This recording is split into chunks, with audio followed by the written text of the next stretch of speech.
once again with the topics we discussed last week. Conjunctions ऐसे होते हैं जो directly test होते हैं sentence correction के form में, वो भी directly test नहीं होते, sentence correction के form में ही test होते हैं.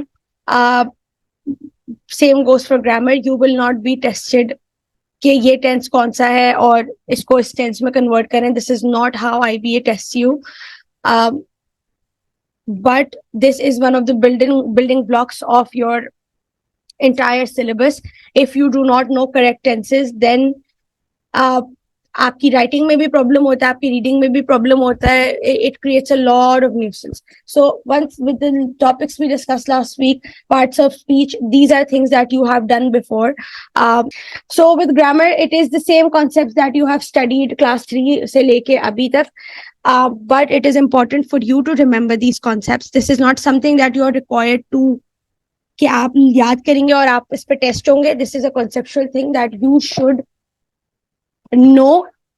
इंट्यूशन बिल्ट होता है इससे. इंग्लिश लैंग्वेज में या किसी भी लैंग्वेज में जब आप काम करते हैं, it is important to build an intuition of the language. Intuition से क्या मतलब होता है? अ सेंस, जो आपकी सिक्स सेंस जिसे हम कहते हैं ना, वो आपकी होनी चाहिए कि क्या साउंड सही कर रहा है और क्या साउंड सही नहीं कर रहा. So with that let's begin with tenses. I will stop at 359 for the quiz. So we have three basic tenses, which is the present tense, the past tense, and the future tense. और फिर इसके अंदर multiple layers होती हैं of other tenses. So the present tense is used to describe the things that are happening in the present or they're continuous. But हो present में ही रही होती हैं. ठीक है. Past tense क्या होता है? Past tense is describing you something that has already happened. अब वो कल हुई है, 1 मिनट पहले हुई है, 2 साल पहले हुई है. It is used to describe all these incidents. Then you have the future tense. The future tense is going to tell you about the future, कोई भी चीज जो आगे. Then you have a subcategorization for the tenses, which is the simple tense, the continuous tense, and the present perfect continuous tense. So जो simple tense होता है, it shows you moments in time, या कोई ऐसी चीज जिसकी कोई time limit ना हो या कोई टाइम ड्यूरेशन ना हो, कोई फैक्ट हो, या हैबिचुअल और रिपीटेटिव एक्शंस. अब इसकी एग्जांपल देख लेते हैं. Ravi usually walks to class. Ravi went by car yesterday. So इसकी एग्जांपल ये है कि it's a simple tense. There is the use of very immediate past in this and they are very simple timeless sentences जिसकी कोई बहुत ज्यादा time bound नहीं होते. मतलब टाइम बाउंड से मतलब ये है कि कोई मंथ का मेंशन नहीं है, कोई ईयर का मेंशन नहीं है. इट्स जस्ट एक टाइम ड्यूरेशन मेंशन्ड है येस्टरडे का. Then you have the continuous tenses. Continuous tenses, in my opinion, are the most easy tenses of all. They show you the duration or continuity, something that is happening. Continuous is easy to understand because it's something that is in continuous motion right now. Then you have the present perfect tense. It shows you an action that is completed, but still has some importance in the present time. So it is once again an action जो complete हो चुका है, but there is some sort of importance of that action आज के time पे. इसकी example है she has missed the flight, and that's why she's not here. So she has missed the flight की अभी एक implication है in the present. ठीक है. Then we have the perfect continuous tenses, and it shows you the duration, completion, and importance in the present time. So it is telling you about an action that has started earlier but abhi bhi chal raha hai. All of this will be clearer to you once we go through each of the tenses. So I'm assuming that you guys have a paper, pencil, or a notebook or whatever in front of you to write basic things down. Let me say this here clearly that I will be sharing this PDF with you, but I also want you to maintain your own notes जिसमें आप basic अपने notes लिख रहे. There will be things that I will emphasise, जो कि आपको, जैसे इसके अंदर जो टेंसेस हैं, इसके अंदर स्ट्रक्चर वाली जो लाइन है, वो I want all of you guys to make notes of it on your own as well. So ये जो स्ट्रक्चर वाली लाइन है ना, ये वाली जो लाइन है, this is something I want you guys to make a notes of अपने पास भी as we are going down the course. तो सबसे पहले आ जाता है, सबसे हम इसको ब्रेक किया है हमने प्रेजेंट, पास्ट और फ्यूचर में, ठीक है। सो प्रेजेंट के कितने फॉर्म्स हैं, and then so on and so forth. So present tense से स्टार्ट करते हैं। प्रेजेंट टेंस में सबसे पहले आता है simple present tense. Simple present tense का स्ट्रक्चर होता है कि एक सब्जेक्ट होता है और एक वर्ब होता है, ठीक है। अब इसके अंदर थोड़ी सी इंट्रिकेसीज है, थोड़ी सी कॉम्प्लेक्स एक चीज है, वो ये है कि प्रेजेंट टेंस के अंदर हम हेल्पिंग वर्ब्स यूज करते हैं। I will be using this to write down. हम हेल्पिंग वर्ब्स यूज करते हैं do and does. This is something that I want you guys to make a notes of. Helping verb use होता है do plus does, ठीक है। This tense is used to describe an action that is happening at present, but this does not indicate any के action कब खत्म होगा या कब शुरू हुआ है, ठीक है। This is telling you something in the very present, ठीक है। अब इसकी example, let's take an example for this. So the helping verb for simple present tense is do and does, and the structure goes subject plus base verb, ठीक है। Let's take an example. The example for this, अच्छा इसमें क्या होता है, हम if you guys remember, I don't know, सबने different terminology से पढ़ा होता है, but positive, negative, question sentences and then question marks के तरह हम पढ़ते हैं, right? Affirmative, negative, interrogative, question marks. So इसी तरह affirmative का मतलब होता है positive sentence. So affirmative means positive sentence. So इसके लिए singular verb subject अगर हो आपका, जब singular subject होता है तो helping verb लगता है does, और जब प्लूरल सब्जेक्ट होता है तो हेल्पिंग वर्ब लगता है do. So please right this down. Singular helping verb होता है डज, सिंगुलर सब्जेक्ट के साथ जो लगता है, और प्लूरल सब्जेक्ट के साथ लगता है do. And for this we use the first form of verb.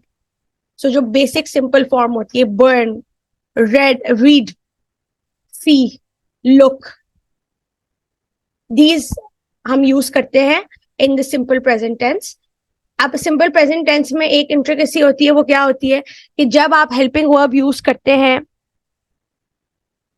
जैसे डज है, लेट्स से मैं सेंटेंस है, मैं नेगेटिव सेंटेंस बना रही हूँ, शी डजंट कुक, राइट। अब हमने कहा कि हाँ सिंपल वर्ब यूज होता है अपने फर्स्ट फॉर्म में, जैसे यहाँ पे यूज हुआ शी डजंट कुक, ठीक है। बट अगर मैं इसका पॉजिटिव सेंटेंस बनाऊंगी तो वो मैं बनाऊंगी शी कुक्स। सो जो वर्ब यूज होता है उसके साथ एस और ई एस लगता है। Let me right this down.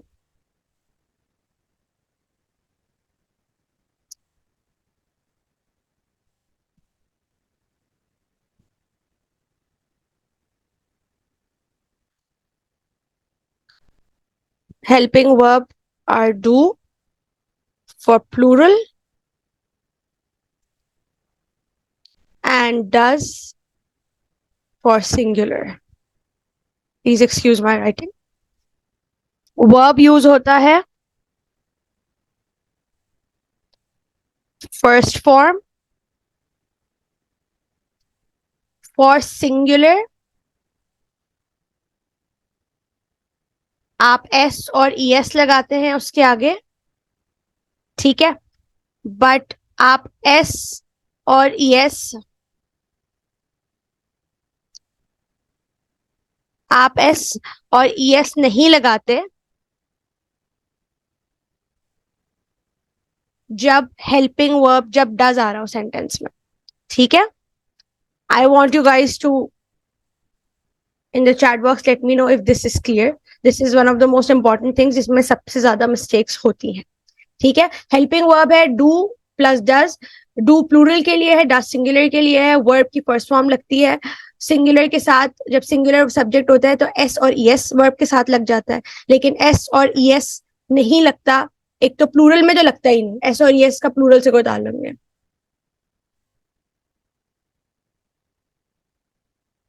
Singular में जब आप हेल्पिंग वर्ब डज लगाते हैं तो एस और यस नहीं लगता। इसकी एक छोटी सी ट्रिक होती है जिससे मुझे याद रहना आसान हुआ था, कि मुझे लगता है कि जब एस और ई एस यहाँ आ गया ना तो फिर वर्ब में नहीं आएगा। ठीक है, सो वर्ब का एस और ई एस, या तो सेंटेंस में एस और ई एस आएगा और डज आएगा। ठीक है, क्योंकि एक एस और ई एस आ सकता है बस, तो एक एस और ई एस यहाँ आ गया तो यहाँ पे नहीं आएगा। This is how I remember it. ठीक है। Moving on, next we have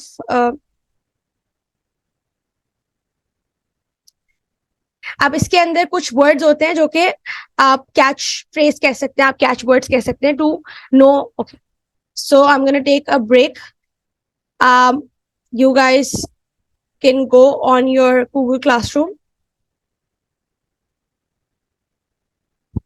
Go on your Google Classroom. There is a test there. I want all of you to start attempt. I'm resume the recording.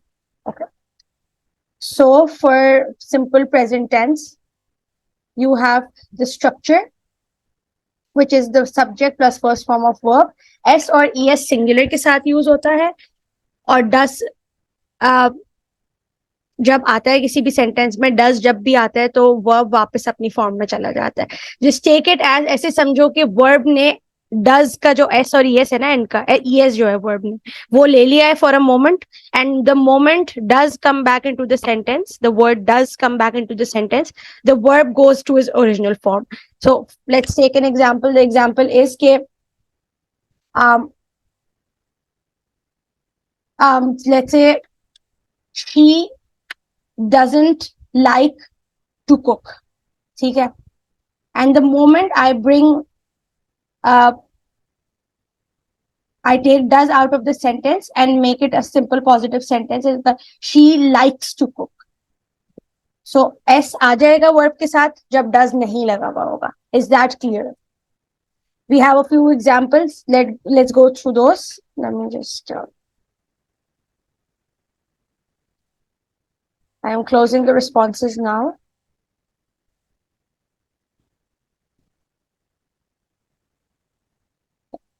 So responses are closed. अब singular subject का sentence है, this train leaves at 8 in the morning. This train is a singular subject. Train एक है तो singular है, उसके साथ हम use करेंगे verb की first form plus s और es. ठीक है, इसी का plural है, these girls go to dancing every day. So girls plural है तो हमने verb की first form simply use किया. ठीक है, then we have the negative sentence, this train does not leave at 8 in the morning. जब आपने देखा does जैसी sentence में आ गया, लीव से लीव हो गया। ठीक है, वर्ब ने अपना एस और ईएस वापस कर दिया डस को। ठीक है, रिमेंबर इज दिस वे। फिर इसका ही इंटेरोगेटिव सेंटेंस है, does this train leave at 8। इसमें भी डज आ रहा है तो वर्ब की फॉर्म में एस और ईएस नहीं लग रहा, वर्ब की सिंपल फर्स्ट फॉर्म यूज हो रही है। ठीक है, प्लूरल इसका आसान है बिकॉज प्लूरल में बस डू यूज होता है और डू के साथ कोई और एस और ईएस की कहानी नहीं है। सो प्लूरल बस रिमेंबर दिस, सिंगुलर के साथ डज लगता है, प्लूरल के साथ डू लगता है, और जहां डज आता है वहां एस और ईएस नहीं आता, और जहां डज नहीं आता वहां एस और ईएस आता है। बिकॉज कोई तो तरीका होना चाहिए ना टेंस को आइडेंटिफाई करने का कि हाँ ये कौन सा टेंस है। तो एस और es is an indication for simple present tense. ठीक है, इसके कैच वर्ड्स होते हैं ऑफ्टन, यूजुअली ये कुछ वर्ड्स है जो कि आपको बता सकते हैं कि ये simple present tense है। ठीक है, now let's move on to this. I will use this as an example ताकि you guys it's easy for you to know. Are we clear on simple present tense? There are exercises following this, तो उसमें हम you will know कि आपको कितना समझ आया कितना नहीं समझ आया। This is one of the easier tenses. It's the present continuous tense. It's telling you about something जो कि अभी दौरे हाजिर में हो रही है, कंटिन्यूअस है। ठीक है, इसका स्ट्रक्चर होता है सब्जेक्ट, एस इज सब्जेक्ट। ठीक है, I am gonna write this down so it's not subject plus इसके ये हेल्पिंग वर्ब्स होते हैं, इज एम आर इसके हेल्पिंग वर्ब्स है। ठीक है, is am are the helping verbs for present continuous tense. ठीक है, please I am assuming all of you are writing these things down. ठीक है, h we is helping verb. ठीक है, और प्रेजेंट पार्टिसिपल मतलब प्रेजेंट टेंस जो होती है वो यूज होती है वर्ब की। ठीक है, I am typing all of this down साथ साथ ताकि कंफ्यूजन ना हो. ठीक है, this is the structure for present continuous tense. I will write a sentence down. I am teaching a class. ठीक है, this is a present continuous का sentence. I am not teaching a class. इसका question होगा am I teaching a class? ठीक है, this is how present continuous tense goes. इसमें इसी तरह आप इज एम आर इज और एम जो होते हैं वो सिंगुलर होते हैं, आर प्लूरल के साथ यूज होता है. ठीक है, let me also type this down. Are we clear on this? This is very simple. Let's quickly go through the example. For singular subject, she is doing her homework now. She is not doing her homework now. Is she doing her homework now? For plural subject, they are doing their homework now. They are not doing their homework now. Are they doing their homework now? ठीक है, इसके भी कुछ catch phrase होते हैं कि जिसमें होते हैं now, right now, this quarter. But these catch phrases are important अगर आपको टेंसेस आइडेंटिफाई करने के लिए है. अगर सिर्फ कॉन्सेप्ट क्लियर करना है अपने टेंसेस में, so you do not really need to know कि ये कौन से कैच फ्रेजेस हैं. You don't need to learn any of these things. ठीक है, इसमें थोड़ा स्टैटिक वर्ब्स के बारे में भी I am not going to go through that. I am going to share this document with you. You can go through this. I'm just trying to get your concepts clear right now. Are we clear on simple present continuous tense?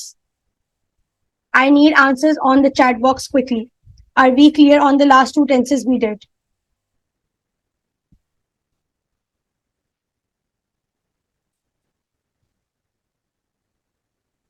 Good.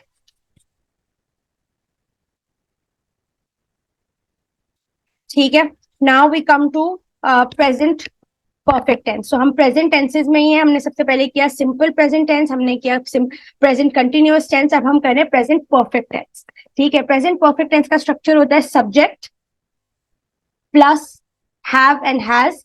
ये simple होता है. Has singular के लिए use होता है, have plural के लिए use होता है. ठीक है, हैज सिंगुलर का हेल्पिंग वर्ब है, हैव प्लूरल का हेल्पिंग वर्ब है. ठीक है, इसमें पास्ट पार्टिसिपल फॉर्म यूज होती है, which means the third form of the verb. Let's go through the sentences. He has completed his graduation in 2014. अब इसके अंदर ना कोई टाइम का बताया होता है कि कोई ऐसा चीज जो पास्ट में हो गई हो लेकिन उसकी बात की अभी कोई सिग्निफिकेंस है. ठीक है, so let's go through these he has completed his graduation in 2014. He has not completed his graduation. Has he completed his graduation? This is for singular subject, and then for plural subject you have they have completed their graduation in 2014. They have not. Have they completed? ठीक है, is that clear to all of you? Present perfect tense का structure होता है subject, उसके helping verbs होते हैं has and have. Has singular के लिए, have plural के लिए, और उसमें verb की third form यूज होती है. ठीक है, let's go to this.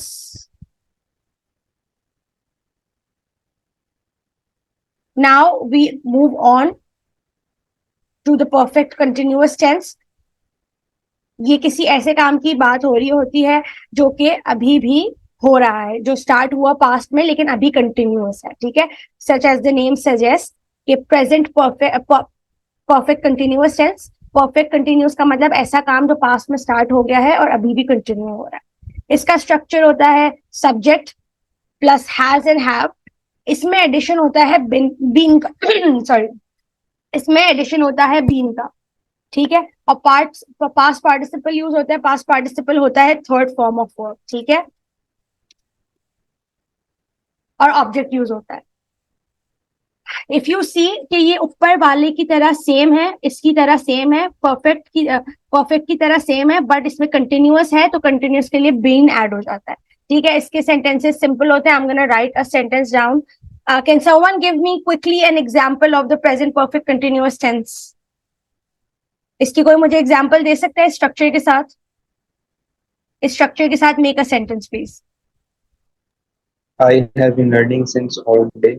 I have been Learning for 2 hours.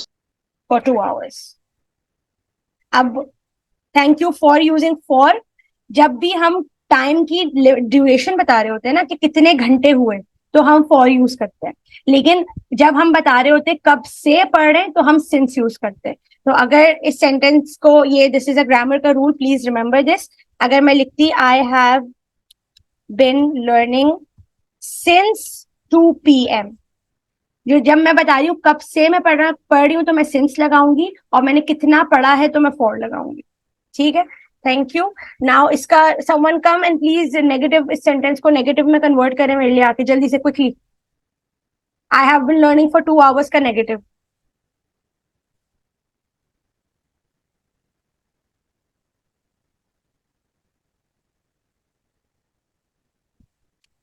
Guys, this is not very difficult. I want you guys. Thank you, Shahan. I want more responses, please. Someone also please share the interrogative sentence for this. I have not been learning for 2 hours. I need an interrogative sentence as well, जो question वाला sentence होता है, which starts with the helping verb. Question के sentence हमेशा helping verb से start होता है.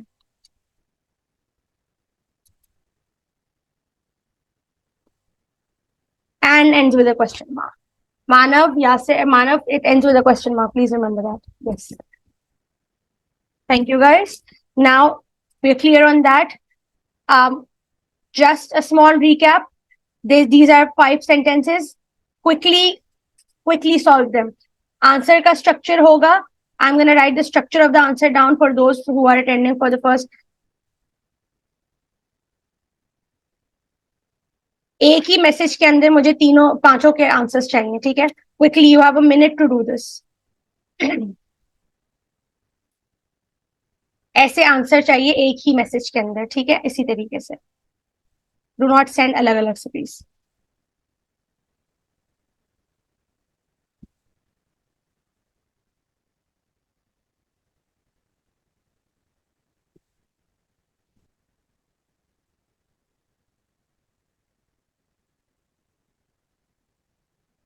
Guys, we have a minute.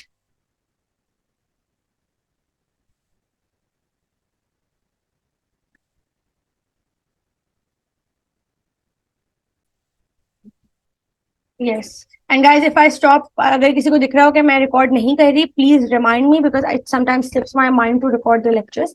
मैं पॉज करके भूल जाती हूँ, सो प्लीज रिमाइंड मी कि लेक्चर कंटिन्यू करना है, रिकॉर्ड.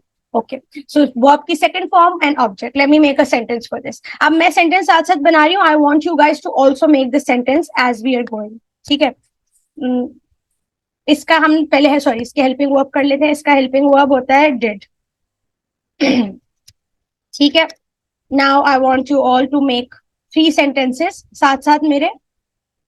एक अफर्मेटिव मतलब पॉजिटिव सेंटेंस, एक नेगेटिव सेंटेंस और एक इंटेरोगेटिव सेंटेंस. ठीक है, so I am gonna make my own sentence, that is I ate an apple. I did not eat an apple. Did I eat an apple?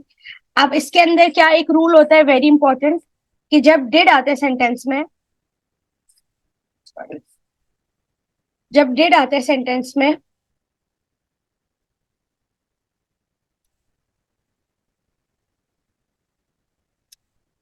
तो verb की first form आती है.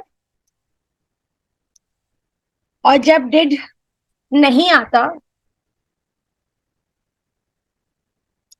तो verb की second form आता है.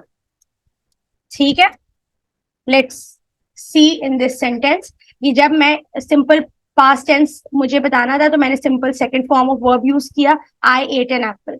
लेकिन जब मुझे इसको नेगेटिव में करना था, तो मुझे हेल्पिंग वर्ब चाहिए था. जब मैंने हेल्पिंग वर्ब डिड लगाया, तो उसके साथ फर्स्ट फॉर्म वापस आ गई वर्ब की. ठीक है,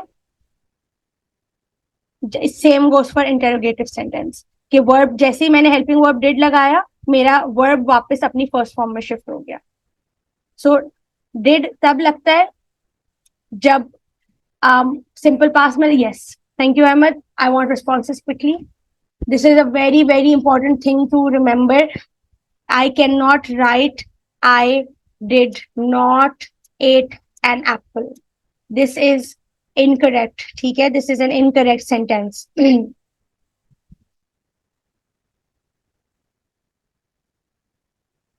Yes, thank you, Yasir. People who are not participating in the class, please do so. It is for your own benefit. Yes, I completed my task. Did I complete? Yes, good. इसकी trick क्या है? Remember, जो याद रखनी है, please note this down, कि जब did आता है उसके साथ वर्ब की फर्स्ट फॉर्म आती है, और जब डिड नहीं आता तो सिंपल पास्ट में सेकंड फॉर्म लगती है. ठीक है, सिंपल पास्ट में वर्ब की सेकंड फॉर्म लगती है, लेकिन जब मुझे किसी सेंटेंस में उसका हेल्पिंग वर्ब यूज करना है, डिड, तो मैं वर्ब को वापस फर्स्ट फॉर्म में ले जाती हूँ. ठीक है, are we clear on that? Let's move on. We have a few examples here for singular subject. Raman went for a movie yesterday. Raman did not go for a movie yesterday. Did Raman go for a movie yesterday? और दे के अंदर भी did लगता है, सो इसके अंदर singular और plural का एक ही हेल्पिंग वर्ब है. ठीक है, then we can move on to past continuous tense. Past continuous tense में कोई ऐसा काम जो पास्ट में हो रहा था, कंटिन्यूअस स्टेट में था. ठीक है, ये भी बहुत इजी है. ये बिल्कुल आपका प्रेजेंट कंटिन्यूअस का पैरेलल टेंस है, तो ये इट्स प्रीटी इजी. इसके अंदर हेल्पिंग वर्ब है आपके वाज एंड वर, और वर्ब की फोर्थ फॉर्म यूज होती है जो आईएनजी फॉर्म जिसे हम कहते हैं. ठीक है, I want sentences for this guys. I might Aisha, can you please unmute yourself for a minute and answer this for me? Can you show me a sentence for this? Past continuous का कोई sentence बता सकती हो please?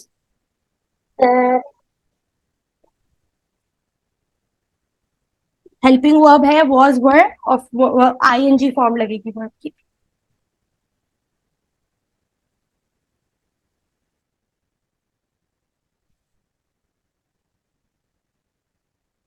Ahmed, do you want to take a go? Ahmed Khan.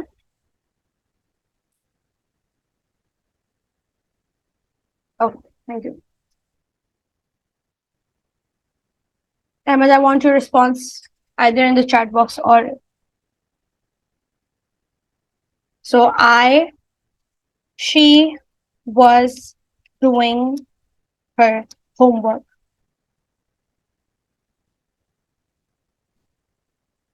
ठीक है, they are they were going to the cinema. ठीक है, we are clear on that. इसकी नेगेटिव फॉर्म भी pretty easy है और इसकी इंटेरोगेटिव फॉर्म भी pretty easy है. इसमें कोई रूल्स नहीं है कि was आएगा तो वर्ब की क्या फॉर्म आएगी. बिल्कुल सिंपल स्ट्रक्चर है जो यूनिवर्सली यूज होता है. ठीक है, let's move on to the past perfect tense. The past perfect tense का structure is right in front of you. It says कि सब्जेक्ट है आपका, हेल्पिंग वर्ब आपका. हर सब्जेक्ट, हर टेंस की फॉर्म के लिए यू नीड टू आइडेंटिफाई कि हेल्पिंग वर्ब क्या है और वर्ब की कौन सी फॉर्म यूज हो रही है. ठीक है, तो अपने नोट्स बना रहे हो, इसके अंदर लिखो कि कौन सा हेल्पिंग वर्ब है और वर्ब की कौन सी फॉर्म यूज हो रही है. Past participle once again is the third form of verb. ठीक है,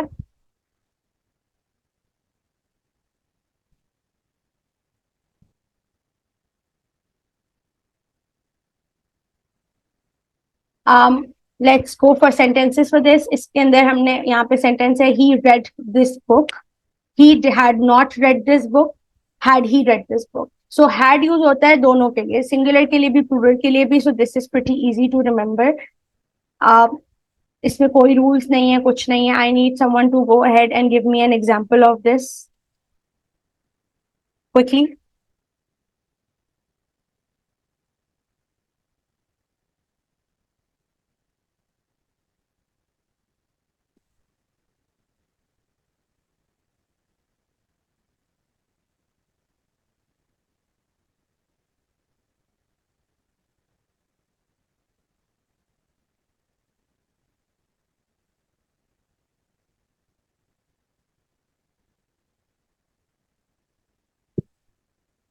Good. Now I also need someone to go the negative and interrogative sentence for this.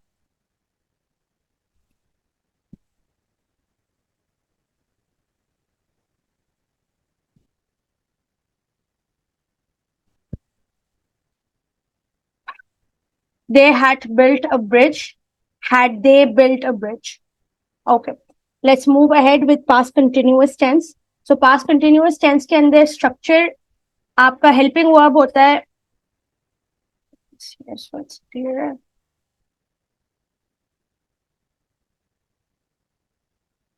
Guys, if it's at any point getting overwhelming, थोड़ा सा ज़्यादा हो रहा है, let me know. So we can take a pause and then move forward.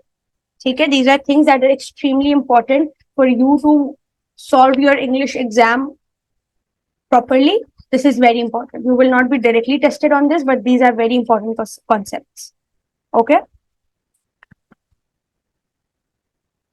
So simple past perfect tense का है Ahmed had been working at the shop all morning. ठीक है. Now I want someone to go ahead and convert this into negative quickly and interrogative. I want a negative and an interrogative for this sentence, please.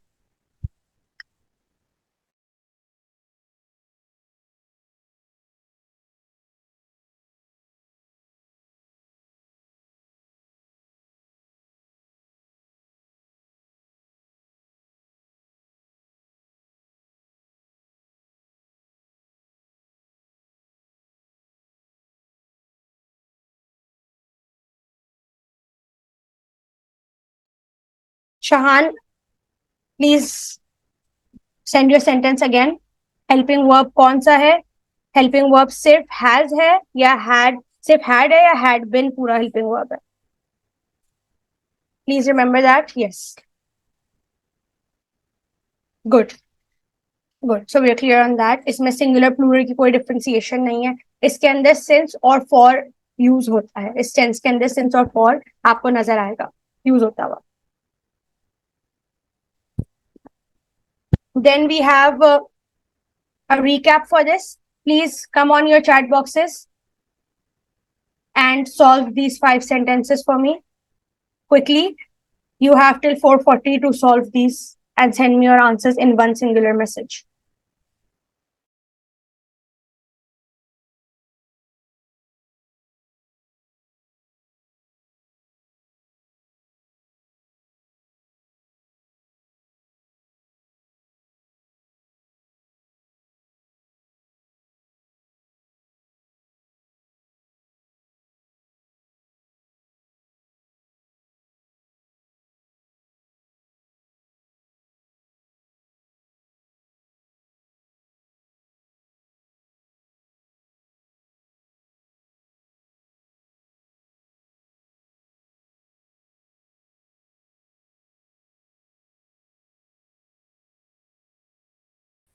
Sunny had done his task before the teacher came is past perfect continuous. Past perfect.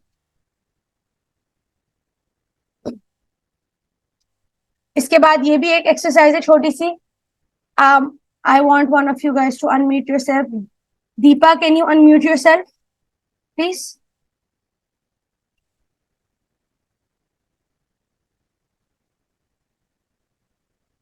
It's okay if there's noise behind you. That's totally fine. I'm sure you guys are all at home. That's totally fine. अगर पीछे से आवाज आ रही है, शोर आ रहा है, I'm okay with that. That shouldn't be a problem. Deepa, can you please unmute yourself quickly so we can get through that? Okay, yes, Yes, sure. Yes, that's fine. Deepa, share your answers in the chat box if that's fine. All of you solve this quickly. This is we dash FIFA all night. And if someone wants, please unmute yourself. Go ahead and answer these for me. I would appreciate that. Yes, thank you, Deepa. We were watching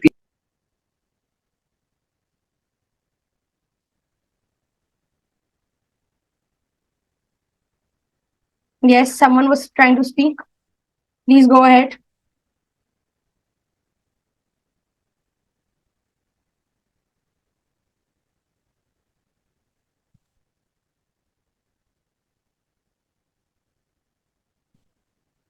Okay, thank you, Manav. And thank you, who else? Hassan and Shahan and Deepa. All of you, I'm assuming, are gonna do this exercise. If you've not done it, please. Yasir, Ahmed, Zainab, Aisha, Hasnain, SN, please send in your answers.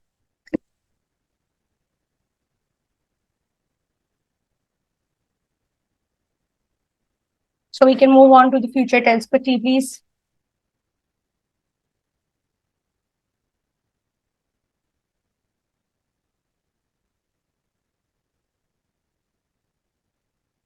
Okay, thank you, SN.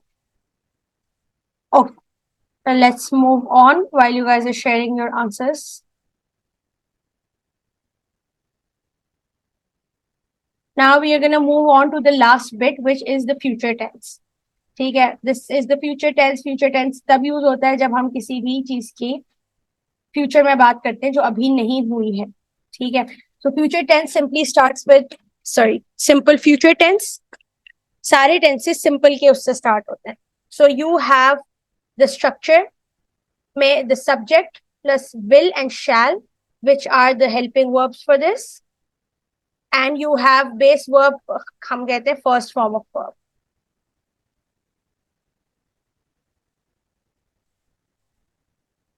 I want you guys to start making the sentences as we are speaking.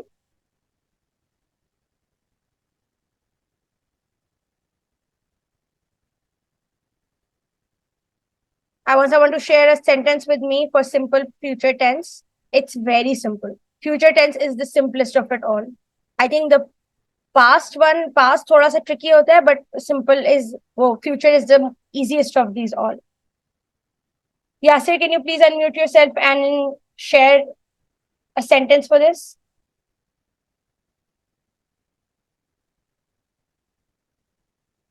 Okay. I will go to the store tomorrow. Yes. Can someone make a sentence with plural? Oh, I really hope Pakistan cricket team does not land back to Pakistan tomorrow. But that's okay. It's fine. That's fine. Yes, that's fine. Okay. I will study tomorrow. They will work in the evening. Yes. ठीक है. Thank you. The very simple sentence, इसका negative भी इसी तरह बनेगा. I will not या I won't study tomorrow. And they will not या they won't work tomorrow. Someone asked me something. What's the difference between shall and will? So right now, shall and will is the more acceptable form of it. So we will be using will for all of it. Shall पहले ज़्यादा use होता था. It was more, it's a more formal way of saying a sentence. But for the purpose of this, we will be using a will. ठीक है. Then we have the future continuous tense. So now we're in the continuous, back in the continuous. Continuous जैसे ही आए उसमें ये बात समझना जरूरी है कि it is talking about the ing form of verb. It is using shall and will once again as helping verbs. So someone please go ahead, make a sentence out of it. SN or Hassan. SN and Hassan, I want both of you to send in your sentences for this quickly.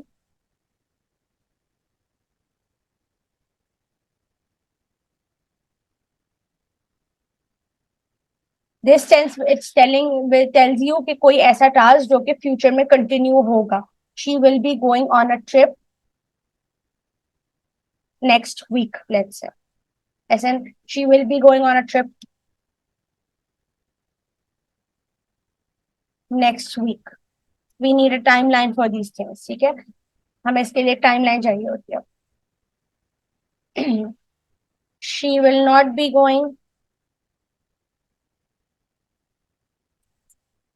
Aisha, please remember that you need a timeline in these. तो आपको एक timeline चाहिए. She will be doing her homework when? She will be doing her homework in the evening. He will be assisting me in work after 10 p.m. ठीक है, time इसलिए चाहिए होगा क्योंकि you are talking about a duration, एक ऐसी चीज जो फ्यूचर में होगी, फ्यूचर में कंटिन्यू होगी. तो उसके लिए हमें बताना है कि कब होगी. So she will be doing her homework. अगर मैं किसी से बोलूँ शी विल बी डूइंग, अगर कोई मुझसे पूछ रहा है, अगर मैं एक सिंपल सेंटेंस बोलती हूँ she will be doing her homework, so दिमाग में क्वेश्चन आता है when, right?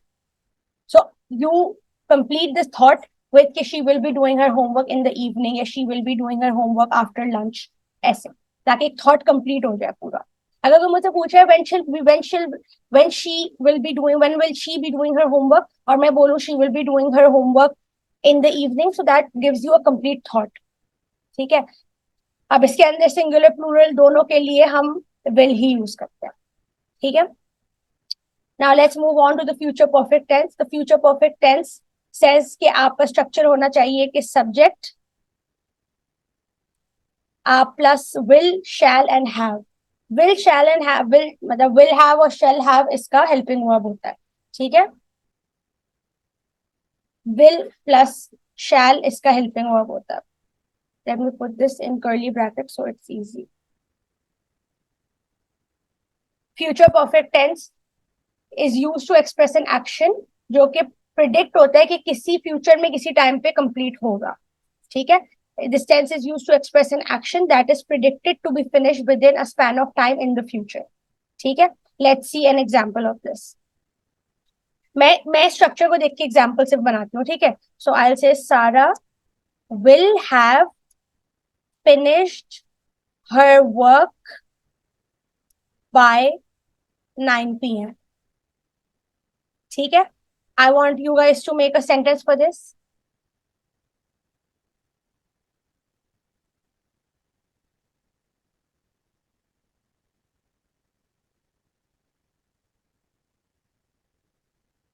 More sentences for this, please, for future perfect tense.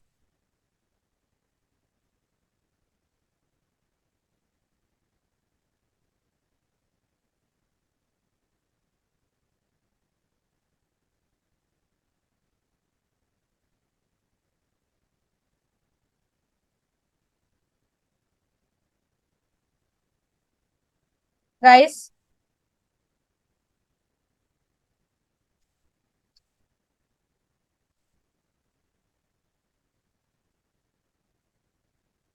am I talking to people who are alive and can write? Thank you so much, Shahan.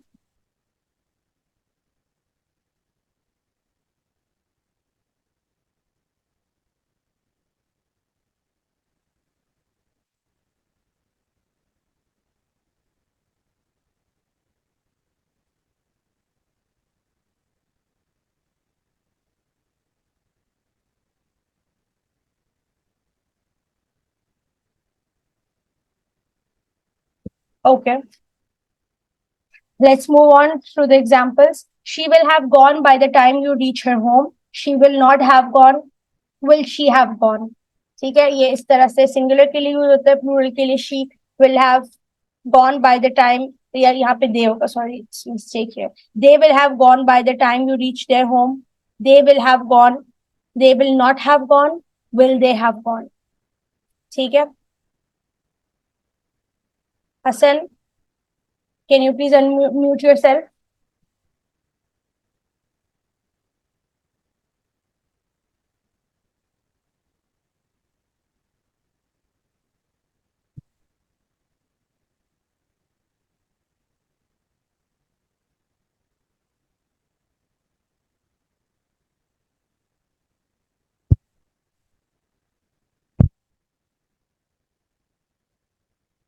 you okay, future continuous and future perfect tense.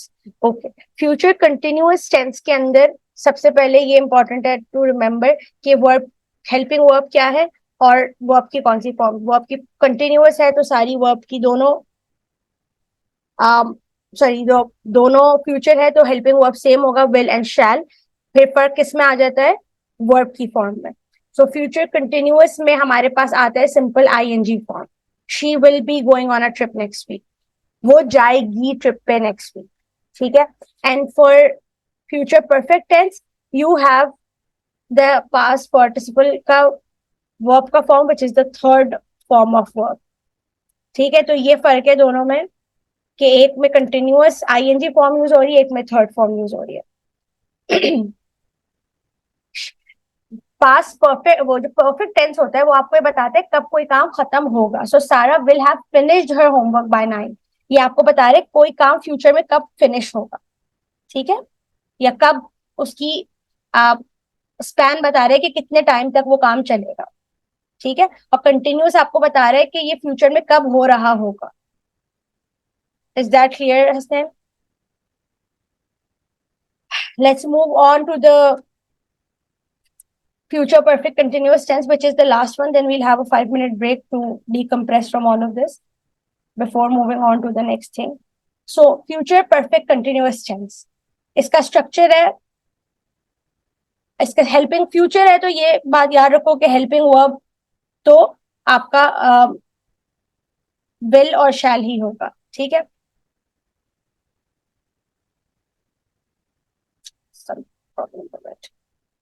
ठीक है, will और शैल आपके helping verbs होंगे क्योंकि future है। This is easy to remember कि future के सारे उसमें हेल्पिंग वर्ब्स होते हैं। और will, shall been, will have been is the helping verb for future perfect continuous tense, will have been, ठीक है। मैं इसको कर्ली ब्रैकेट्स में कर रही हूँ सो इट्स इजी टू सी, ये हेल्पिंग वर्ब्स है, ठीक है। This tense form indicates an action that is continuous and at some point in the future will be completed. ये किसी ऐसे काम की बात हो रही है जो फ्यूचर में होगा और कंटिन्यू होगा फिर कंप्लीट होगा, ठीक है। Then look at, let's make an example from this, ठीक है। Ali will have been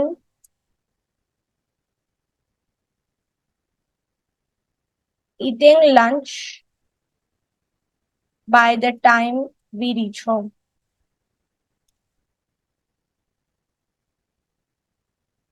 ये एक ऐसे काम की बात हो रही है जो फ्यूचर में कंटिन्यू होगा और फ्यूचर में ही ये कंप्लीट भी होगा, ठीक है।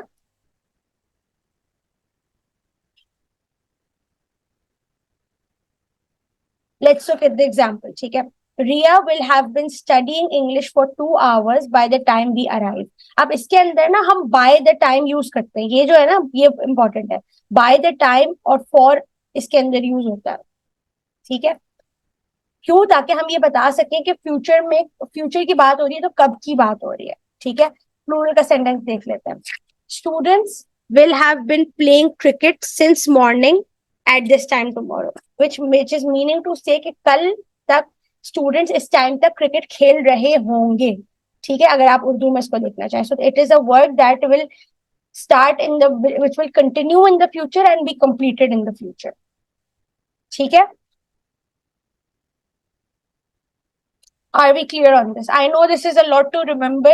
एक इंस्टेंस में एक साथ एक गो में इतना रिमेम्बर नहीं होता, but you will get this PDF and I will share exercises with you. और अभी भी हम एक्सरसाइजेस करेंगे ये वाली, तो you will have clarity on this. Please solve this exercise. ये 7 सेंटेंसेस हैं, बट प्लीज सेंड मी एक ही आंसर के अंदर।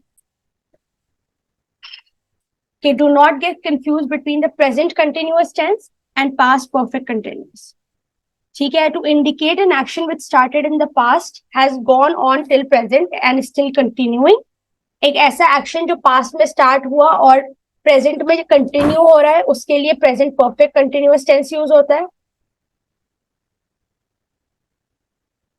जैसे it is raining for 2 days, it is raining for 2 days नहीं, अगर पास्ट से एक काम चलता हुआ आ रहा है और अभी तक हो रहा है तो उसके लिए हम हैज बीन यूज करते हैं,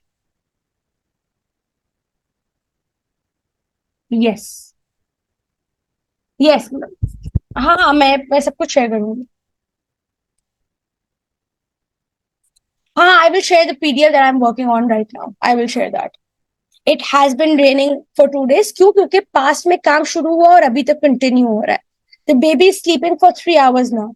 नहीं, क्योंकि बेबी स्टार्टेड स्लीपिंग अर्ली और अभी तक कंटिन्यू कर रहा है, तो उसके लिए हम यूज करते हैं हैज बिन स्लीपिंग. ठीक है. इसी तरह यहाँ पे है कि do not get confuse between past perfect tense and simple past tense. ठीक है. अब इसमें भी इन्होंने बाइफिकेशन क्या है. In this sentence with adverbs of past like last week, last Monday, last night, yesterday, always use simple past. ठीक है. रिमेंबर दिस कि जब लास्ट वीक, लास्ट मंडे या वो होता है तो हम सिंपल पास्ट यूज करते हैं. सिंपल परफेक्ट टेंस यूज होता है ऐसे एक्शन को बताने के लिए that is continued in present too. ठीक है. जैसे एग्जांपल देख रहे थे. Incorrect, I have seen him yesterday. ठीक है. जब yesterday आ जाएगा, लास्ट वीक आ जाएगा, तो हम सिंपल सिंपल पास्ट यूज करेंगे. I saw him yesterday. He has return from Paris next week, from last week. He return from Paris last week. ठीक है. ये कुछ. तो Damon drinks coffee is simple present. By the way, I will be removing these answers when I will be sharing the PDF. Not the editing that I did, but the answers I will be removing. The boy got up late and missed the bus. It's simple past. My mother goes to prayer in the temple is simple present. The team is playing very well is simple continuous. Present continuous. The school will be closed for winter break.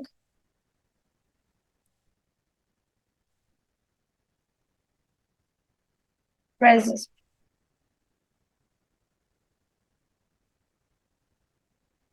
Perfect. Continuous.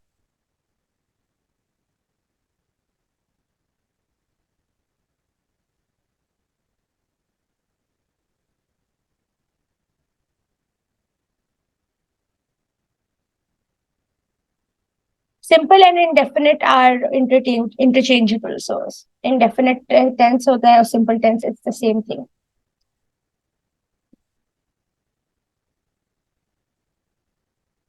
Someone has already given me the answers to this. Let's see. Present continuous tense. Present continuous means ing form plus helping verb is and am. The boy is speaking the truth.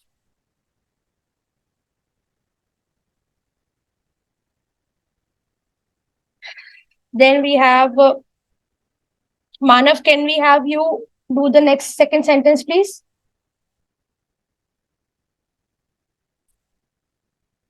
Okay. Thank you. Raza, Mohammad Raza, and Zainab, please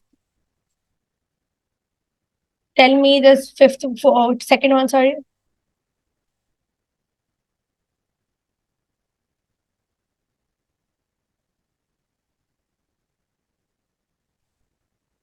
Present perfect continuous tense.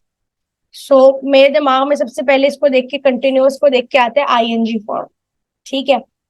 फिर perfect को देख के मुझे आता है had, has और have में से कुछ. And then it's present, so has or have होगा. So Mr. Lee has been speaking about dinosaurs. Deepa, can you solve the third one for me, please? It's very easy.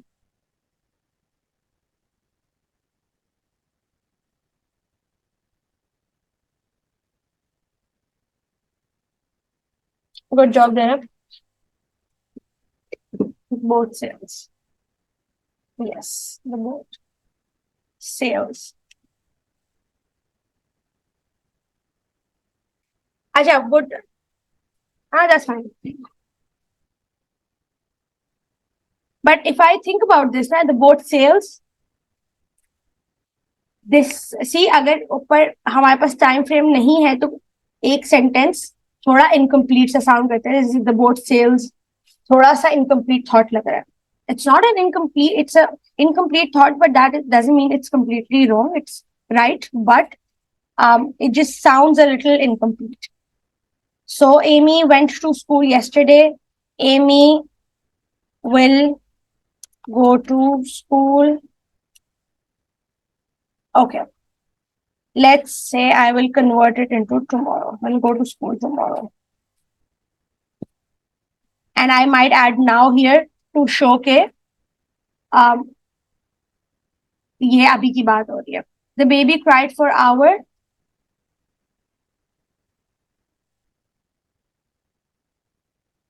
The baby has been crying for hours. Are all of us clear on this? I want all of you to, I'm pausing the recording. We will be continuing with the punctuations. Punctuations are very, very important for sentence correction. बहुत ज़्यादा test होती है sentence correction में. Let me see if we have sentence correction. मैंने लिखे थे things that are tested for sentence correction. I do not have it in this, but I will show you. I made a list of all the things that are tested, but I don't know. I cannot find it here right now. I will share that. कि जो punctuations के punctuations की sentence correction आती है. That. So with punctuation, let's start with number 1, which is the commas. I do not want to start with periods. मैं periods से भी start कर सकती थी. Periods या full stop जिसे आप कहते हैं. Those are not commonly tested at IBA, but उसका basic use आपको पता होता है कि किस तरीके से यूज होगा. It is used to end a sentence. It's used in after an abbreviation. Sometimes it's used after things like Mr., Miss, things like that, but commonly it is used to end a sentence. Just give me a minute. The sentence correction जो punctuations की होती हैं और उसमें क्या क्या test होता है. Comma splice जो होता है वो टेस्ट होता है. Comma splices. मैंने यहाँ पे थोड़ा सा ना इसको एक फन वे में भी लिखने की कोशिश की, which is easier for you to understand. Missing commas, extra commas, misplaced semicolons, या फिर colon का जो misuse होता है, जो गलत जगह यूज होता है, that is normally tested in the IBA test in sentence correction. We will come to it after we've done all of this. So let's start with commas. Comma के यहाँ पे I have noted down around I think 12 uses for a 13 uses for a comma. So we will go through these. थोड़े से tricky भी होंगे, थोड़े से easy भी होंगे. It's a mix of both. But it is for you to understand and clear your concepts. If the moment you do not understand something, please let me know. So commas, हमने last class में fan boys पढ़े थे. किसी को याद है fan boys? Please let me know if you remember what fan boys are.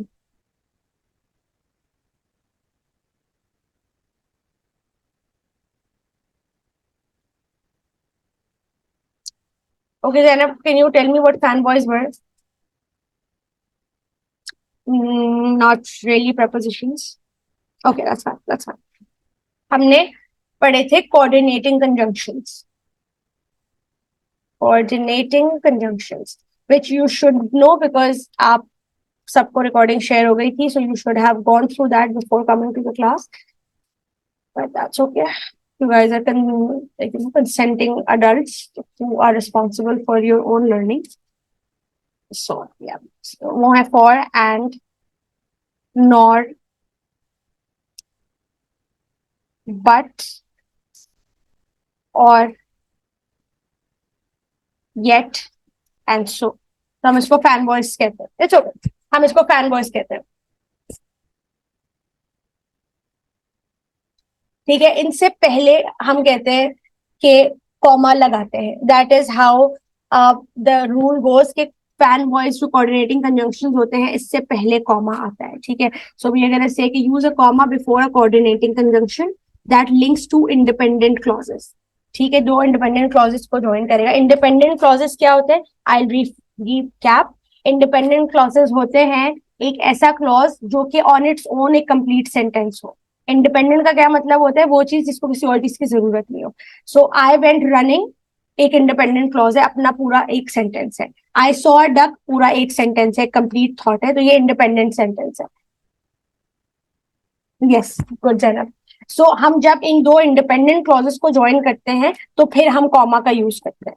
ठीक है, हम कोऑर्डिनेटिंग कंजंक्शन से ज्वाइन करेंगे और हम कॉमा का यूज करेंगे। कॉमा लगता है कोऑर्डिनेटिंग कंजंक्शन से पहले। Write this down in your notes. Use a comma before coordinating conjunctions या फैन बॉयज। ये फैन बॉयज है। ठीक है, so I went running and I saw a duck. ये एक इंडिपेंडेंट क्लॉज है, I went running. I saw a duck एक complete thought है, एक कंप्लीट सेंटेंस है। इनको जब ज्वाइन करेंगे तो हम लिखेंगे आई went running comma and I saw a duck.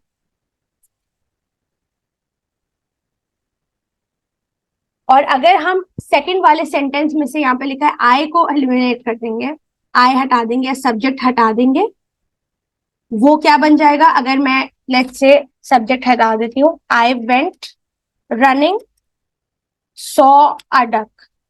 So saw a duck अब एक इंडिपेंडेंट सेंटेंस से एक डिपेंडेंट सेंटेंस बन गया। ठीक है, सो अब इसको जब मैं ज्वाइन करूंगी तो मुझे कॉमा लगाने की जरूरत नहीं पड़ेगी। ठीक है, let's go through this again. I went running is an independent clause.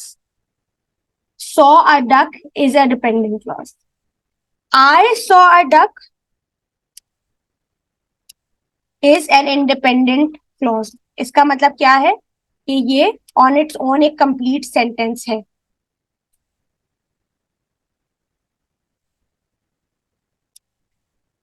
ठीक है, सो जब मैं इन दो सेंटेंसेस को, दो इंडिपेंडेंट क्लॉजेस को ज्वाइन करूंगी तो मैं कॉमा भी लगाऊंगी। लेकिन अगर मैं इन दो सेंटेंसेस को ज्वाइन करूंगी, आई went running saw a duck, तो मुझे कॉमा लगाने की जरूरत नहीं पड़ेगी। क्यों? क्योंकि लास्ट जो सेकंड सेंटेंस है वो एक डिपेंडेंट क्लॉज है। सो ये हो जाएगा फिर I went running and saw a duck. So यहाँ कॉमा की जरूरत नहीं है। ठीक है, क्यों? क्योंकि एंड के बाद सब्जेक्ट नहीं आया। ठीक है, इसलिए we do not need a comma. Are we clear on this?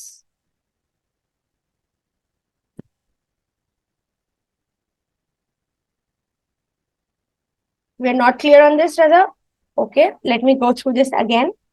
हम कह रहे हैं कि इंडिपेंडेंट क्लॉजेस, अगर दो इंडिपेंडेंट क्लॉजेस को मुझे ज्वाइन करना है ना, जैसे आई went running and I saw a duck, दो इंडिपेंडेंट क्लॉजेस है, मुझे इनको ज्वाइन करना है, तो मैं किसी फैन बॉय के थ्रू करूंगी, तो मैं एंड के थ्रू कर रही हूँ, उससे पहले मुझे कॉमा लगाना है।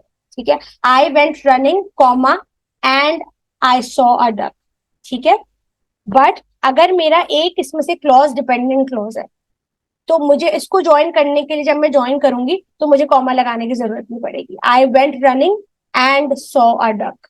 ठीक है, क्योंकि सॉ अ डक था। अगर आई सॉ अ डक होता तो मुझे एंड कॉमा लगाना पड़ता, लेकिन क्योंकि यहाँ पे आई नहीं था एंड के बाद, तो मुझे कॉमा लगाने की जरूरत नहीं पड़ी। ठीक है,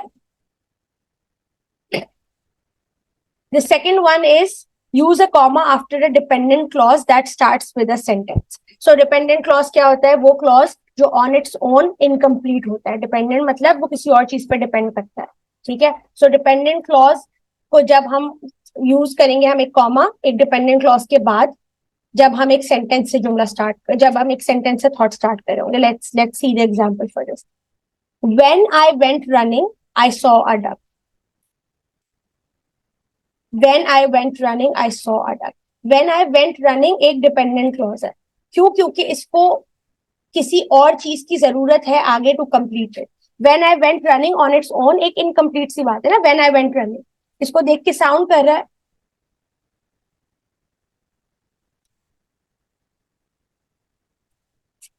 yes opposite. I don't understand what you mean by opposite, but अगर दोनों इंडिपेंडेंट हैं तो कॉमा आएगा, और अगर एक डिपेंडेंट एक इंडिपेंडेंट है तो कॉमा नहीं आएगा। हम अभी सेकंड वाले पे आते हैं। When I went running is an independent clause. उसके बाद एक कंप्लीट सेंटेंस आ रहा है आई सॉ अ डक। तो उन दोनों के बीच में हमें कॉमा लगाने की जरूरत है, क्योंकि हम इनको ज्वाइन कर रहे हैं, एक डिपेंडेंट को और एक इंडिपेंडेंट को। व्हेन आई वेंट रनिंग एक डिपेंडेंट क्लॉज है, आई सॉ अ डक एक इंडिपेंडेंट क्लॉज है। लेकिन अगर मेरा इंडिपेंडेंट क्लॉज जो है वो बाद में आता तो कैसा साउंड करता? पहले मैं लिख दूं आई saw a duck which is my independent sentence, when I went running. तो मुझे यहाँ कॉमा की जरूरत नहीं है, ठीक है। रिमेंबर, मैं बोल्ड में लिख देती हूँ यहाँ पे,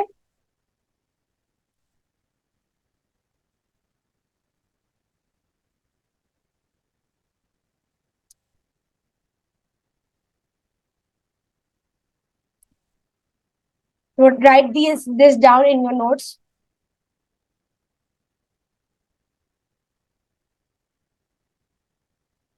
अगर डिपेंडेंट इंडिपेंडेंट अभी भी समझ नहीं आया, please let me know so we can go through it. Just for a minute, take a minute and think कि डिपेंडेंट का क्या मतलब होता है और इंडिपेंडेंट का क्या मतलब होता है। डिपेंडेंट का मतलब होता है वो चीज जो किसी और के सहारे पे हो, इसका मतलब ये है कि वो खुद से मुकम्मल नहीं होती। और इंडिपेंडेंट वो होता है जो खुद से मुकम्मल होता है। Guys, please don't annotate on the screen.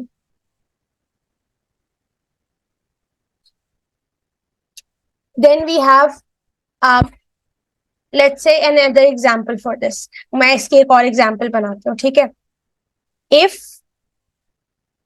Pakistan, dependent is a kind of, हाँ फ्रेज होता है लेकिन कंप्लीट थॉट कंप्लीट सेंटेंस नहीं होता। इट नीड्स अनदर सेंटेंस उसके आगे। If Pakistan wins the match, अब if Pakistan wins the match, is this a dependent sentence और an independent sentence? If Pakistan wins the match is a dependent or an independent sentence? I want all of you to answer this, please.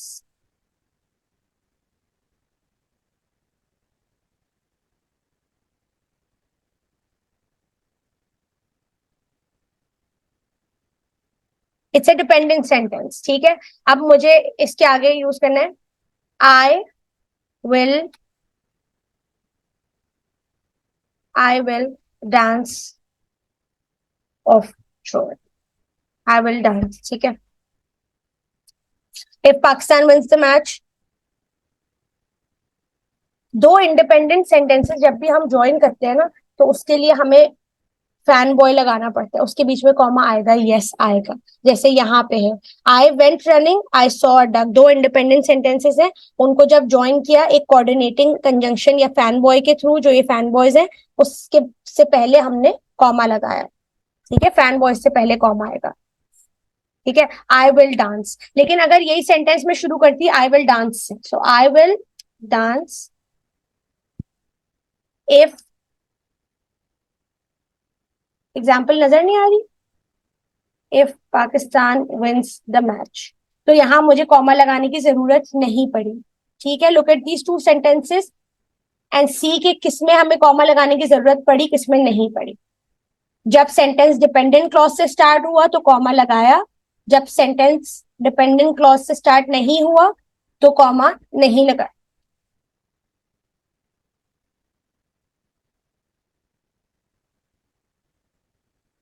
Guys, is it visible now? My bad, I was sharing the other PDF. This is what I'm using. If you can see fan boys यहाँ पे, अच्छा तभी मैं बोल रही थी कि ये फैन बॉयज क्लियर क्यों नहीं हो रहा। फैन बॉयज ये रहे, मैंने एग्जाम्पल को थोड़ा एडिट भी किया है यहाँ पे। Thank you essence for pointing that out. यहाँ पे ये दो एग्जाम्पल्स है, लुक एट दिस, कि अगर सेंटेंस स्टार्ट हो रहा है एक डिपेंडेंट क्लॉज से, जैसे when I went running, if Pakistan wins the match, तो मैं उसके बाद कॉमा लगाऊंगी, ठीक है, जैसे यहाँ लगाया। बट अगर सेंटेंस स्टार्ट नहीं हो रहा है एक डिपेंडेंट क्लॉज से, डिपेंडेंट क्लॉज बाद में आ रहा है, तो फिर मैं कॉमा नहीं लगाऊंगी। जैसे I will dance if Pakistan wins the match, if Pakistan wins the match बाद में आ रहा है तो मैंने कॉमा नहीं लगाया। और जब if Pakistan wins the match start हो रहा है सेंटेंस का, तो फिर मैंने कॉमा लगा दिया। Does that make sense?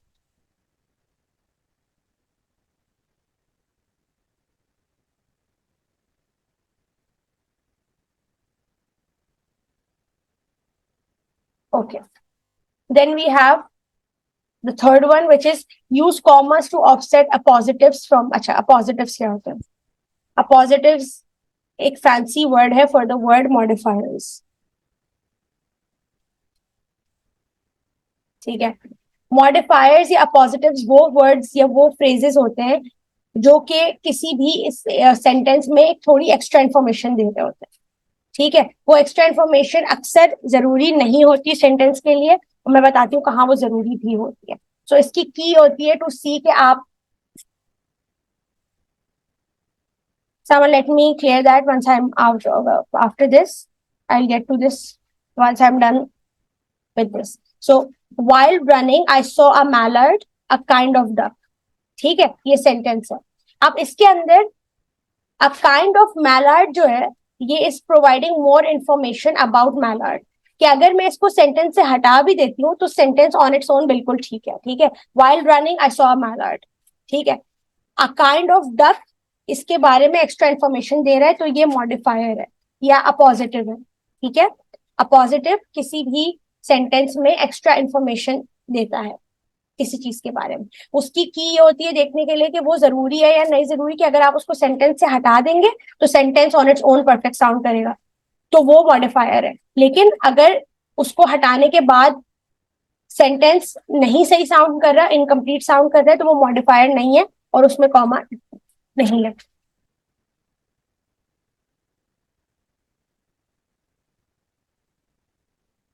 अब इस सेंटेंस में देख लेते हैं, अ kind of duck is an positive which gives more information about a mallard. ठीक है, और अगर ये सेंटेंस के बीच में आता है तो दोनों साइड्स पे इसके कॉमा लगता है। ठीक है, जैसे ये है a mallard a kind of duck attacked me. अब मैं कैसे देखूंगी कि ये मॉडिफायर है या नहीं है? अगर मैं इसको सेंटेंस से हटा देती हूँ तो सेंटेंस सही साउंड कर रहा है, a mallard attacked me perfect sound कर रहा है, अ kind of duck is just giving me extra information about it. तो मैंने इसके एंड्स, दोनों एंड्स के ऊपर कॉमा लगा दिया। सो कॉमा का एक ये यूज है। ठीक है, मॉडिफायर अगर सेंटेंस के बीच में आए तो दोनों कॉमर्स के बीच में आता है। ठीक है,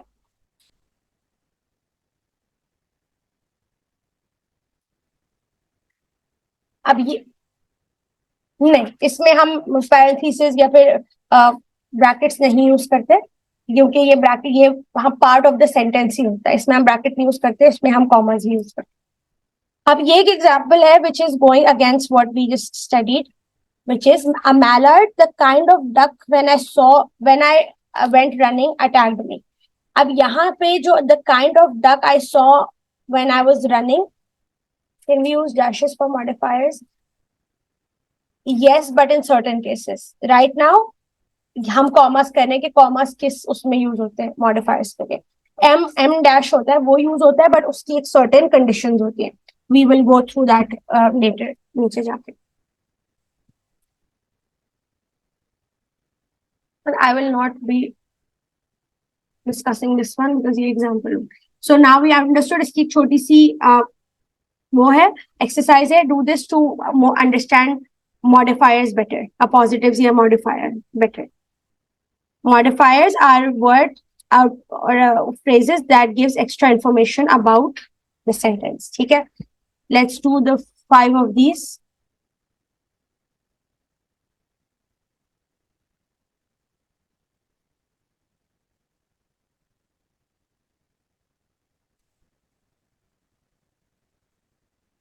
Shahan, can you unmute yourself, please? जी ma'am. Okay, can we go through the first one? My friend, a talented musician, is performing tonight. Yes, ma'am. My friend, a talented musician. A talented से पहले और musician के बाद एक comma बताइए. इसमें appositive या मॉडिफायर क्या है? ये a talented musician. A talent, good. तो कॉमा कहाँ पे आएगा? आ से पहले और n के बाद. ठीक है. Next one. The painting a beautiful landscape or sort a beautiful landscape. ठीक है, तो आप ब्यूटीफुल ये लैंडस्केप modifier. को कॉमर्स में डाल देंगे. Modifier. जी. गुड. द नेक्स्ट वन, ये kind तो of हम that. कर चुके हैं. The author J.K. Rowling. The next one. J.K. Rowling. The author J.K. Rowling wrote. लेकिन इसके अंदर अब ये बताओ कि मॉडिफायर है या नहीं? नहीं है. नहीं. क्यों? क्योंकि अगर मैं जेके रावलिंग को हटा दूं सेंटेंस में से, सो मुझे पता नहीं चलेगा कि किसने बुक लिखी. The author wrote the Harry Potter series. So मुझे ऑथर कौन सा ऑथर है, स्पेसिफिक ऑथर की बात हो रही है, तो इसके लिए जेके रावलिंग होना जरूरी है. सो यहाँ पे मॉडिफायर नहीं है, यहाँ पे पार्ट ऑफ सेंटेंस है. ठीक है. लास्ट वाला, a red convertible ये modifier. A red convertible. Good job. ठीक है, मैं इसको सबको हटा दूं. Are we clear on this guys? Thank you Shan. Guys, are we clear on this? Modifiers और उनका यूज. ओके. नाउ किसी ने लास्ट क्लास में मेंशन किया था Oxford comma, so we are on Oxford comma now. अच्छा, अब एक और कॉमा का सबसे one of the easy usages of comma is जब हम एक लिस्ट बना रहे होते हैं. When I saw a duck, I saw a duck, comma, a magician and a liquor store when I went running.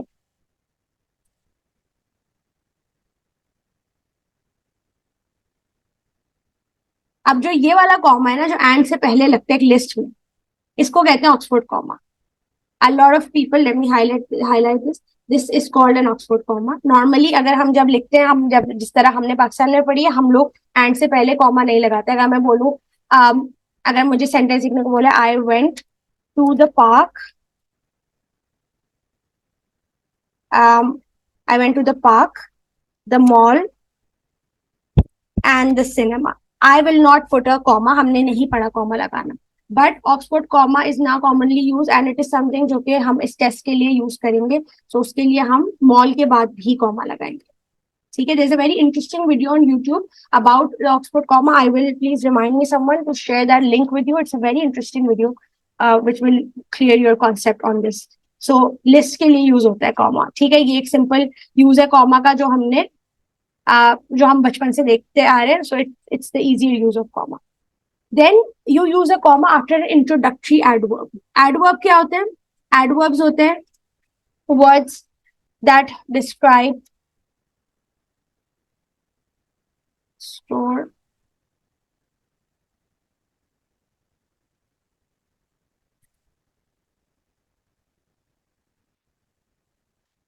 words that describe, adverbs,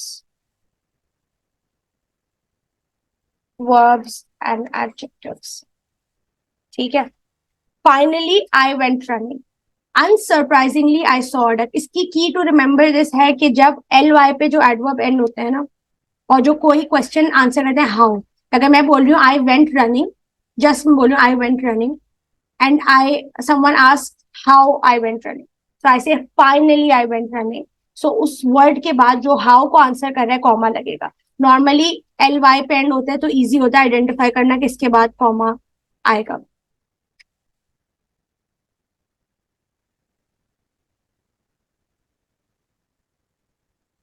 कुछ adverbs होते हैं जैसे जो ly पे नहीं एंड होते, जो हम पहले पढ़ चुके हैं, when या while. इसमें इसके बाद इसको हम कर चुके हैं कि ये इसलिए डिपेंडेंट सेंटेंस का स्टार्ट होता है तो इसके बाद कॉमा आता है, लेकिन ये हम ऊपर पॉइंट 1 में डिस्कस कर चुके हैं, पॉइंट 2 में थे.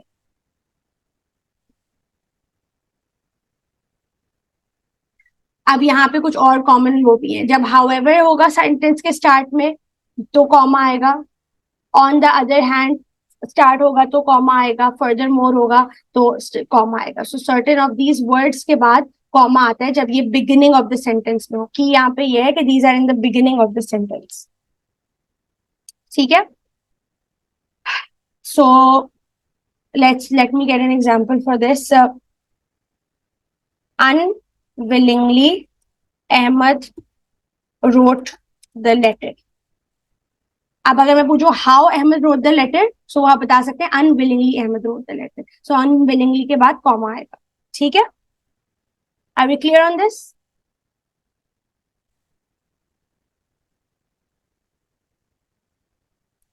Guys, are we clear on this? I want responses, please. Okay. Use a comma when attributing quotes. जब आप quotations में कोई बात करते हैं, ये भी वो चीज है जो कि हमने बचपन में जो हमने पढ़ी थी, डायरेक्ट इनडायरेक्ट, ये उसकी वो है. ये जैसे the runner said I saw a duck. ठीक है, जो हम yes, अगर लास्ट में आएगा तो फिर नहीं होगा. फिर अगर मैं अनविलिंगली को एंड पे लिखूंगी तो नहीं आएगा. Ahmed wrote the letter unwillingly, तो फिर कॉमा नहीं आएगा. ठीक है, ओनली कॉमा जब स्टार्ट हो रहा हो, अगर सेंटेंस स्टार्ट हो रहा हो. ठीक है, I saw a duck. If the attributor comes then put the comma inside the, जैसे हम डायरेक्ट इनडायरेक्ट में करते थे. I don't know how many of you remember this, कि जब जो एट्रीब्यूटर होता है या जो भी बात कह रहा होता है वो सेंटेंस के बाद आता है, वो कॉमा कोटेशन के बाद आता है. उसका सेड दिस और शाउटेड दिस और येल्ड दिस, सो कॉमा को हम इनसाइड द इन्वर्टेड कॉमास लिखते हैं.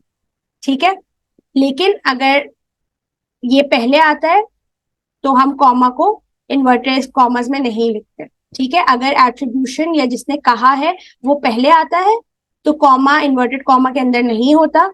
लेकिन अगर जो एट्रीब्यूटर होता है वो बाद में आता है तो कॉमा इन्वर्टेड कॉमास के अंदर होगा.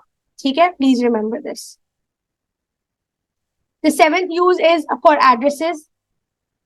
कि एड्रेसेस में किस तरह से यूज होता है. कॉमा लगाते हैं, हम कोई भी अपना एड्रेस लिखते हैं तो उसमें कॉमा लगाते हैं. Cleveland Ohio is a great city. Cleveland और ओहायो के बीच में कॉमा लगा है और उसके बाद भी कॉमा लगा है. क्यों? क्योंकि ये एड्रेस की तरह से बताया हुआ है. अगर वो सिर्फ बोले कि Ohio is a great city तो कॉमा नहीं आएगा. क्यों? क्योंकि ये एड्रेस नहीं बता रहे, बस ये ओहायो के बारे में बता रहे. ठीक है, are we clear on this? These are the easy ones. फिर comma also is use to separate weekdays, months and days. जैसे यहाँ पे March 15th, 2023, 2013 was a strange day. ठीक है,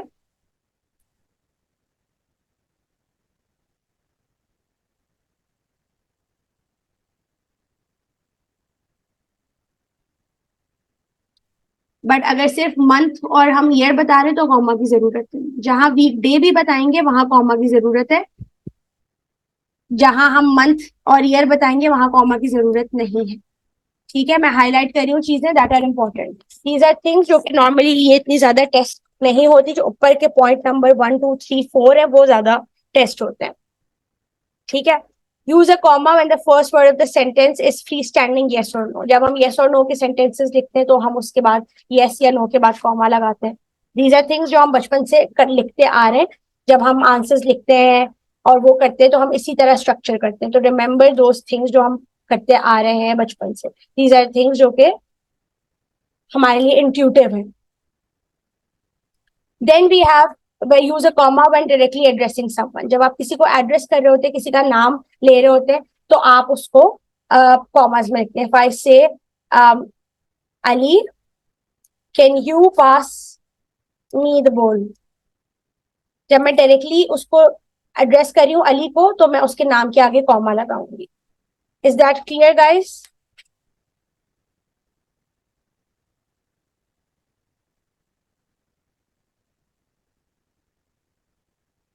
Guys, is that clear? I want answers, please.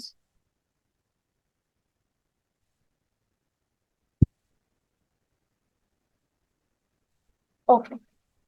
Use a comma between two adjectives that modify the same noun. अच्छा, जब दो adjectives same noun के लिए use हो रहे होते हैं ना, तो उनके बीच में भी हम comma लगाते हैं. This is also something that जो हम बचपन से लिखते आ रहे हैं. अभी जब लिखा हुआ एज अ रूल तो ये लग रहा है कोई नई चीज है, कोई नई चीज नहीं. This is something that all of us have learned बचपन से, and all of us have been using जब से हम इंग्लिश लैंग्वेज पढ़ रहे हैं. I saw a big mean duck when I went running. So big और mean दो एडजेक्टिव्स हैं किसके लिए, डक के लिए यूज हो रहे हैं, तो हम फिर उनके बीच में कॉमा लगाएंगे. ये मल्टीपल भी हो सकते हैं. The big fat smart, big fat quick fox jumped. तो यहाँ पे मेरे पास तीन एडजेक्टिव्स हैं, एक दो तीन, तो मैंने उसके बीच में कॉमा लगाया है. ठीक है, तो जितने एडजेक्टिव्स होंगे उनके बीच में कॉमा आएगा.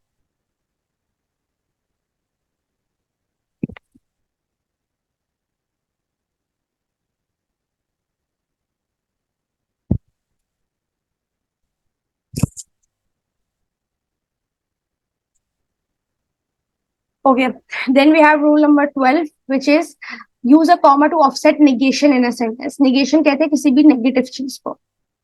जब हम कहेंगे I saw a duck, not a baby seal when I was running. जब आप किसी चीज को निगेट कर रहे हैं कि नहीं ये देखा ये नहीं देखा, उसके बीच में कॉमा लगाते हैं. अगर मैं when I went running हटा भी दूं, सिर्फ मैं इतना सेंटेंस लूं, तब भी नेगेशन अगर आ गई, नॉट आ गया, नॉर आ गया, तो मैं कॉमा लगाऊं. ठीक है. For example, let's take another example of this. I wrote a letter, not a script. तो मैंने कॉमा लगाया, क्यों? क्योंकि मैं नॉट यूज कर रही हूँ, मैं निगेट कर रही हूँ किसी बात को.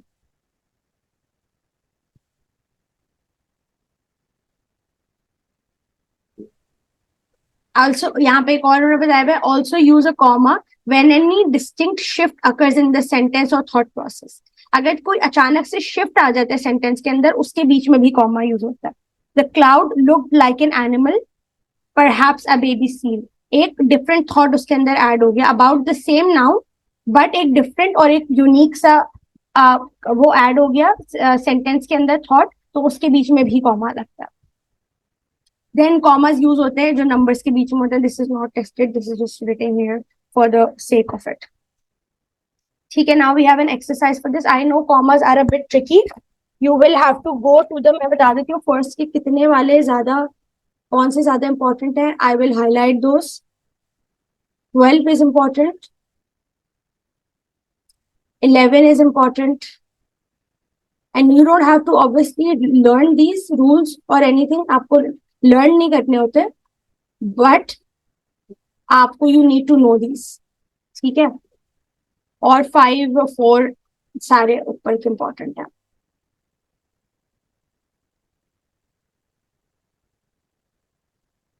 ठीक है, now we are going to do a quick exercise for this, and I think आज सिर्फ हम commas ही complete कर पाएंगे. कॉमर्स के बाद कॉलन्स और सेमी कॉलन्स है, वो फिर हम we will continue in the next class which is tomorrow. So let's do the exercise right now. Let's do the exercise number 1.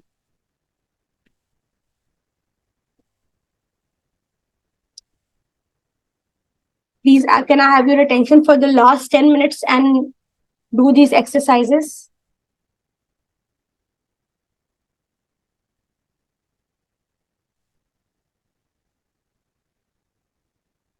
You have 3 minutes to do this, please.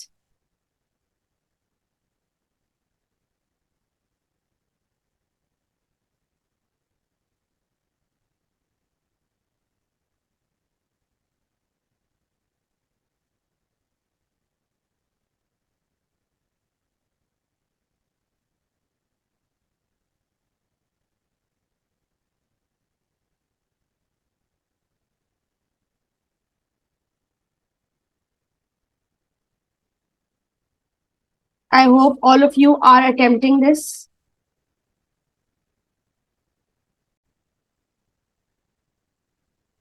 Yes, miss. My sister, an excellent cook, made dinner for us. इसके अंदर modifier After कोई my- है? Yes, miss. An excellent cook is Yes. modifier. तो comma कहाँ पे आएगा? Extra के बाद और cook के बाद. Good. Then we have the runner said, I saw the duck. इसमें कॉमा कहाँ आएगा? After said. Good. और कॉमा ब्रैकेट उसके अंदर क्यों नहीं आएगा इन्वर्टेड कॉमर्स के?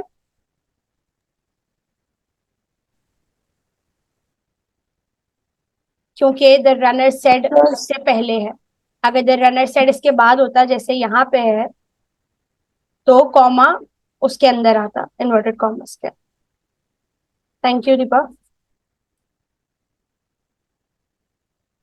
Our dog Max loves to play fetch. Cleveland, Ohio is a great city. Friday, March 15th. इसके अंदर इन्होंने वीकडे भी बताया हुआ है तो मैं कॉमा सबके बाद ही लगाऊंगी. March 15th was a strange day. He was born on July 4th, 1980 in a small town.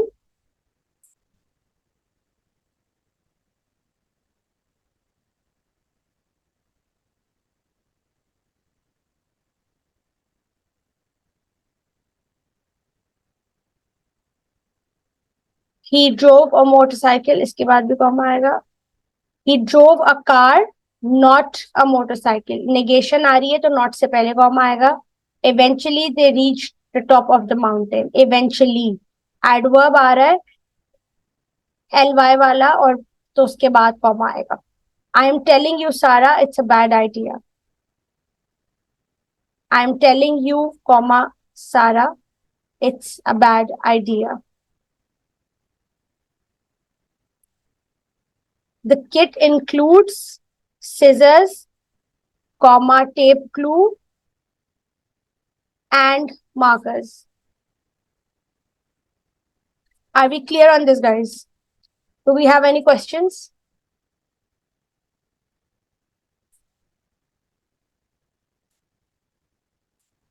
I think that would be it for today's class. This was a heavyweight class because हमने grammar भी किया, punctuation में भी हमने commas किए. Thank you all for your attention. For the next class, we will be continuing with punctuations. And के बाद ये Oxford comma जो हमने किया था, and के बाद no, you're right, answer बताएगा. We will continue this, and there will be a small test on grammar in tomorrow's class. That's it. If you have any questions, stay back and ask me or reach out on WhatsApp. And I will see you tomorrow, inshallah. Allah Hafiz, guys. Take care and revise whatever we did.